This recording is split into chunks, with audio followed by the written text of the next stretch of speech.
this text correctly. You don't have to be French to enjoy decent red wine.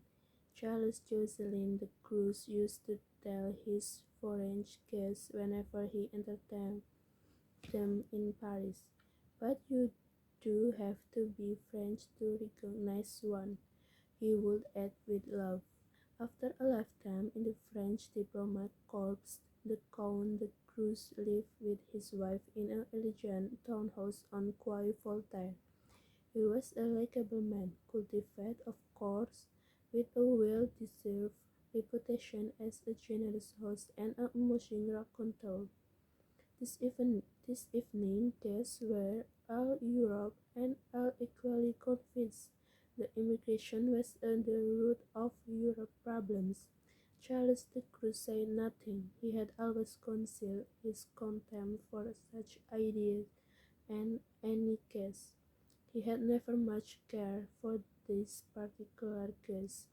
The food of the Red Bordeaux was being served with the veal, and one of the guests turned to the Cruz. Come on, Charles, it's simple arithmetic, nothing to do with a race or color. You must have bags of experience of this sort of thing. What do you say? Yes, General Bakes. Part 2. Write this word correctly. A pen, a postcard, a pencil passport, a pin, a passenger, a pair of policemen, pater, newspaper, copy a paper pot, Paris, a spoon, empty, helpful, stop talking, upstairs, play, bruise, waited, cleaned, love, painted, snow, push, sorted, close, watch, wanted, feel, dance, landed, studied, walk, divided. Part 3. Read and compare between two words. Pin bin, pen pen, pear beer, cup cub, poop poob, poppy bobby, door door, tart tarts, card card, ride ride, train drain, trunk drunk. Part 4. Read this long text correctly. She was walking lazily, for the fierce April sun was directly overhead. Her umbrella blocked its rays, but nothing blocked the heat, the sort of raw, wild heat that crushed you with its energy. A few buffalo were tethered under coconuts, browsing the parched verge. Occasionally, a car went past, leaving its treads in the melting pitch like the wake of a ship at sea. Otherwise, it was quiet and she saw no one. In her long white Sunday dress, you might have taken Jenny Narin for 14 or 15. In fact, she was 12, an happy, uncomplicated child with a nature as open as the red hibiscus that decorated her black waistline hair. Generations earlier, her family had come to Trinidad from India as overseers on the sugar plantation. Her father had had some success through buying and clearing land around Rio Cristalino and planting it with coffee. On the dusty verge 20 yards ahead of Ginny a car pulled up. She had noticed it cruised by once before, but she did not recognize it and could not make out the driver through its dark windows themselves as a black gleaming paintwork. As she walked past it, a driver glass started to open. Hello, Ginny, she heard behind her. She paused and turned. A slight color rose beneath her dusky skin. Raffi Kirjani was tall and lean, and always well dressed. His black eyes and large white teeth flashed in the sunlight as he spoke. Everyone in Rio Cristalino knew Ravi. Ginny after heard her unmarried and sister talk ruefully of him. Although, if only their father were alive and they still had land, one of them might marry him, and they would squabble over who it might be and laugh at Ginny because she was too simple for any man to want. How do you know my name, Ravi? She asked with a thrill. How do you know mine? Everyone knows your name. You're Mr. Kirjanisons. Right. And where are you going, Ginny? She hesitated and looked down on the girl again. To Capel, she said with a fine smile. But Ginny, good Hindus go to them. His rich, cultured voice was gently mocking and he added with love. Or maybe the temple punts are your taste in color. She pressed it more deeply, and the reference to of Father Oliver.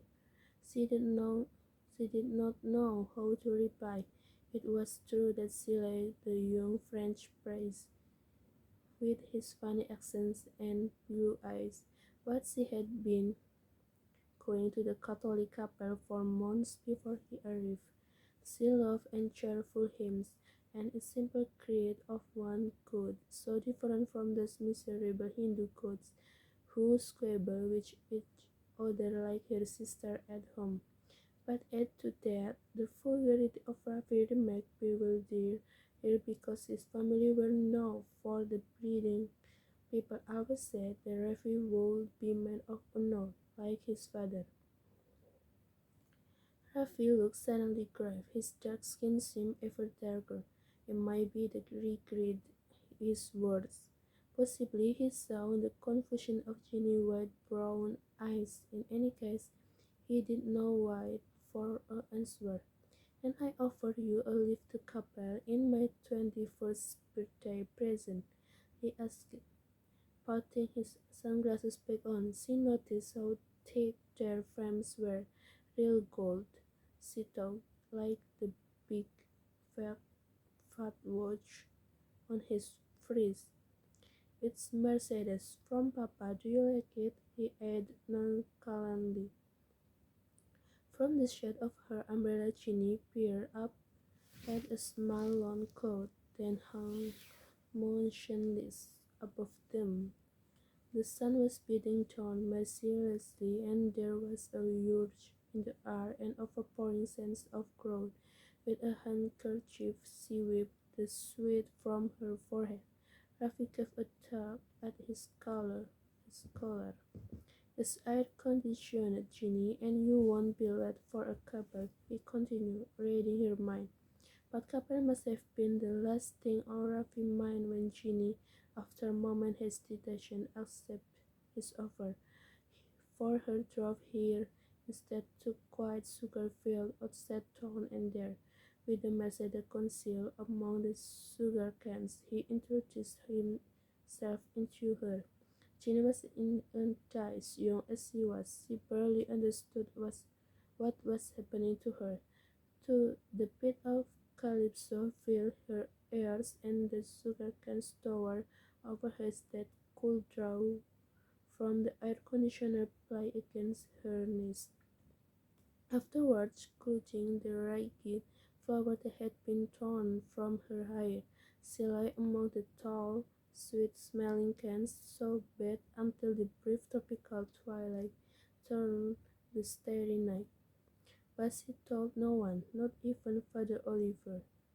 2 weeks later, the little market town of Rio Cristalino was alive with gossip. Raffi Kircheni had been promised to hand off Sunita Murpalani. Like the Kirchenis, the Murpalanis were an established Indian family one of the wealthiest in the Caribbean. But while the Cajani were diplomats, the Murpalanis were a commercial family. They had made their fortune in the retailing long before the collapse in oil price had emptied their customers' pockets, and now Murpalani stores were scattered throughout Trinidad or some of the other islands. Prudently, they had diversified into banking of insurance, and as a result, their influence was felt at the highest level. It was benevolent influence, of course, never abused, for people always said the Murpalanis were a respectable family and well above reproach. They had houses in a part of Spain, Tobago, and Barbados, as well as in England and India, but their main residence was a magnificent, sprawling colonial style mansion just to the north of Rio Cristalino. The arranged marriage would be the social event of the following year. When Ginny heard of the Rafi engagement, the loathing she had conceived for him grew into a sort of a numb hatred. She was soon haunted by longing to repay the heartless, arrogant brute. She would give anything to humiliate him, to see the leering, conceited grin whip from his face. But outwardly she was unmoved. On weekdays she went to school, on Sundays she went still to Father Oliver afternoon service. Girl, you, girl, you should just have a lot to confess to that witty. Her mother would say to her each time she come home late from chapel. He's not a witty, he's man of good.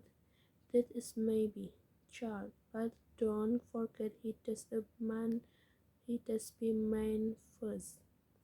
That the months passed and she did not see Rafi again, and then it rained. Although August the rain hardly stopped, erratically, persistently on their galvanized roofs until you thought you would come mad with the noise. And if it stopped, the air was sticky and chilly, and you pray for it to rain again. Then one day in October, towards the end of the wet season, when Ginny family were celebrating her only brother's 18th birthday, something happened that she had been dreading for weeks. She was lying in the hammock on the balcony, playing with her 6-year-old neighbor Penny. Suddenly, Penny cried out, "Ginny, why are you so fat?" Throughout the little farmhouse, all celebration stopped. On the balcony, Cora's eyes were turned upon Ginny, and you could see what the boy meant. "God have mercy on you, Virginia. Watch the shape of your belly," cried Miss Nairn, exploding with indignation and pulling her daughter indoors, away from the praying neighbor's ears. Her voice was loud and hard, and there was a blackness in her eyes like the blackness of the skies before thunder. How could she have been so blind? She cursed herself for it, and harsh questions burst from her lips. And